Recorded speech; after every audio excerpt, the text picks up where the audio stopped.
వార్తల్ని ఒకసారి చూద్దాం.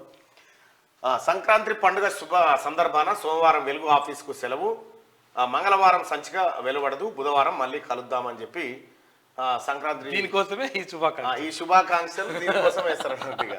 సహజంగానే అన్ని పత్రికలు వేస్తాయి, కామన్ అది. రైట్గా అయోధ్యకు 100 మంది విదేశీ ప్రతినిధులు. అయోధ్యలో రాముడి ప్రాణప్రతిష్ఠ కార్యక్రమానికి 55 దేశాల నుంచి దాదాపు 100 మంది ప్రముఖులు హాజరు కానున్నారని world Hindu foundation global chairman Swami Vigyanand తెలిపారు. అయోధ్యకు 100 మంది విదేశీ ప్రతినిధులు రాబోతా ఉన్నారట. అయితే అయోధ్య ఈ దేశంలో హాట్ టాపిక్.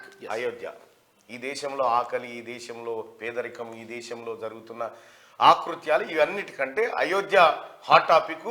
అయోధ్య అసలు అన్నం తిన్నరా లేదా, అయోధ్యకు మొక్కినవా లేదా, దీనికి పర్యాయపదంగా మారిపోయింది. అది చూస్తూ ఉంటే ఇక పంచకట్టులో మోడీ సంక్రాంతి పండుగ ఏక్ భారత్ శ్రేష్ఠ భారత్ జాతీయ స్ఫూర్తిని ప్రతిబింబిస్తుందని ప్రధాని నరేంద్ర మోడీ అన్నారు. ఢిల్లీలో కేంద్ర మంత్రి ఎల్ మురుగన్ నివాసంలో ఆదివారం నిర్వహించిన సంక్రాంతి పొంగల్ వేడుకల్లో ప్రధాని పాల్గొన్నారు.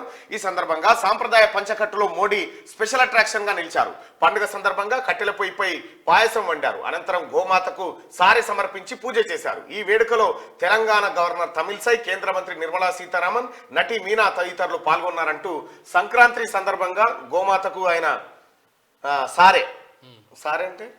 అంటే ఇవి వంటలు సమర్పించారు. మన అదృష్టం కొద్దీ నరేంద్ర మోడీ గారు కానీ అటు యోగి ఆదిత్యనాథ్ గారు కానీ వీళ్ళిద్దరు రాత్రిపూట సింగిల్ గా పడుకుంటారు. ఎందుకంటే వాళ్ళు దేశభక్తులు అట్లా ఉన్నారు కాబట్టి. సో ఇంటితో కలిసి చేసుకునే అవకాశం చాలా తక్కువ ఉంటుంది వీళ్ళకి. అందుకని దేశమే కుటుంబ సభ్యులు అనే విధంగా వీళ్ళ వ్యవహారం ఉంటుంది అన్నట్టు. సరే, ఏదేమైనప్పటికీ కూడా పంచకట్టులో మోడీ ఏ వేషం వేసినా అద్దినట్టు ఉంటుంది. పంచగట్టినా, కోటేసినా, సూట్ వేసినా, టోపీ పెట్టినా, ఏదేసినా కూడా ఒక కేసీఆర్ కు అద్దినట్టు కనిపిస్తుంది, తర్వాత నరేంద్ర మోడీ గారికి కనిపిస్తుంది. ఎందుకంటే అందులో ఒదిగిపోయి దాంట్లో చాలా బాగా సెలబ్రేషన్ చేసుకుంటారు.